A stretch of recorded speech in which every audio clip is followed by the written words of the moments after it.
Welcome back to Bright Rays. This week we're looking at Malachi chapter 2. Today we're looking at 13 through 16. And where is your faithfulness? And let's see. Last time we talked about the first thing that they were doing, how they had broken the covenant, was by marrying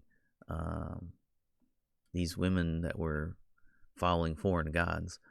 And so they were unequally yoked because they didn't believe in the one true God. So that was going to cause problems. It did cause problems.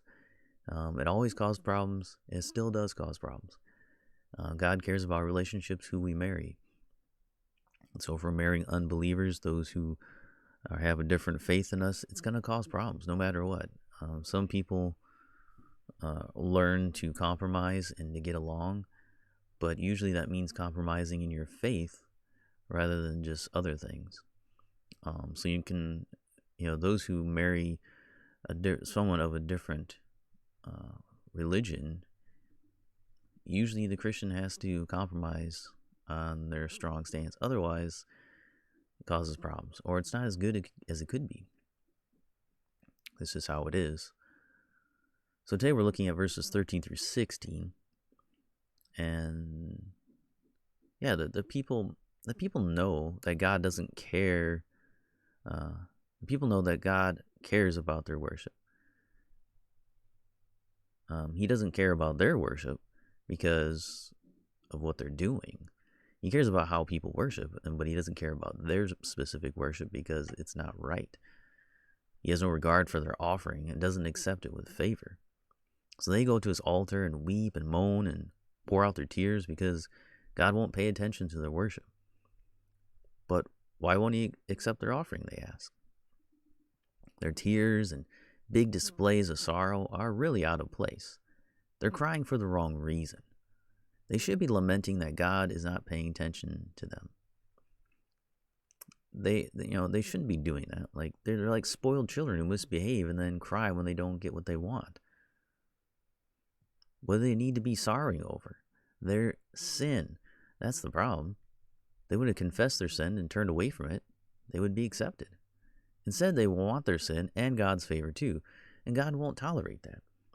And so they're having this big display. They're crying. They're weeping on the altar. Oh, God, why won't you accept our offering? They know he's not accepting it. But they have chosen to embrace their sin and try to embrace God at the same time. Well, he can't do that. So he's not putting up with that. He won't accept their worship then. He doesn't want it. He doesn't want them to do it. He'd rather not have them do it because it's just profaning what he made sacred. So what is one of the things that they're doing? The second thing that they're doing is they're seeking divorces all the time. This is the second thing that they do, as verse 13 says. They are faithless to their wives. Look at the descriptive words that God uses concerning marriage here. First, he speaks of the wife of their youth. This is the wife that they have had since they were young and have been with them for many years. When they married, Yahweh was their witness. When you get married in the United States, you're required to have a witness to the marriage. God says he was the witness to these marriages. We often say that in our marriage ceremonies, the wedding is performed in the sight of God and the witnesses. We kind of invoke God as one of the witnesses. Having God as a witness means that the one that is participating in the wedding, the one verifying its validity, is the omniscient, eternal, immutable one. If it is a real wedding, God knows. This fits with the phrase wife by covenant. A wedding is a covenant made between two people. Vows are exchanged, rings are exchanged as a token of the vows that were taken. God witnesses the vows between the two. They are promise made in the sight of God. He's the witness to that promise. God does not hold these oaths lightly. And those who willingly break them will suffer consequences. It's an abomination. This is something that our modern ears do not want to hear, but it's the truth. Can there be forgiveness after faithlessness? Yes. Can there be a reconciliation? Yes. Does that always happen? No. Especially if one party is an unbeliever. Notice also that God calls the wife of the youth a companion. Not only is she your spouse, but she is your companion. sharing life's up and downs. She was with you in the struggles of early life when you were trying to establish yourself, and she was with you as you first started your journey as an adult, and now you're faithless to this one who has been faithful to you. This takes us to verses 15 and 16, which are arguably the hardest passages to translate into English. The Hebrew is very abbreviated here, and the words must be supplied in English for it to make sense. If you're using the ESV as I am, you'll notice a bunch of footnotes in the verses. That should give us a clue that there are alternative ways of translating this passage. If we had time, I'd love to dive into all the Hebrew words, examine all the nuances and all the historical interpretations of this passage, but allow me to give you some of the main points that God is making in this passage. First, God hates divorce. Literally, verse 16 starts, "For he hates sending away, Yahweh God of Israel." The NIV says, "I hate divorce," which unpoetically captures the meaning. That's very, very stark, very, very blunt, but that's exactly what it means. The same idea is found in the words of Jesus in Matthew 19. The Pharisees asked him if it was lawful to get divorced for any reason. He answered, "Have you not read that he who created them from the beginning made them male and female? And said, therefore a man shall leave his father and his mother and hold fast to his wife, and the two shall become one flesh." So they're no longer two, but one flesh. "What therefore God has joined together, let not man separate." They said to him, Why then did Moses command one to give a certificate of divorce and to send her away? He said to them, "Because of your hardness of heart, Moses allowed you to divorce your wives. But from the beginning, it was not so." Divorce was permitted because of the hardness of people's hearts.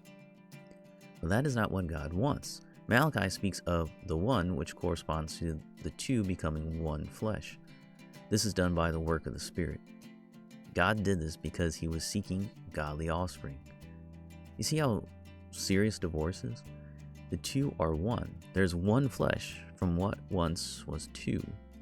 There is the command, "What therefore God has joined together, let not man separate." We often say that at weddings too. This is why being faithless to this covenant is compared to putting on a garment of violence or covering your garment in violence.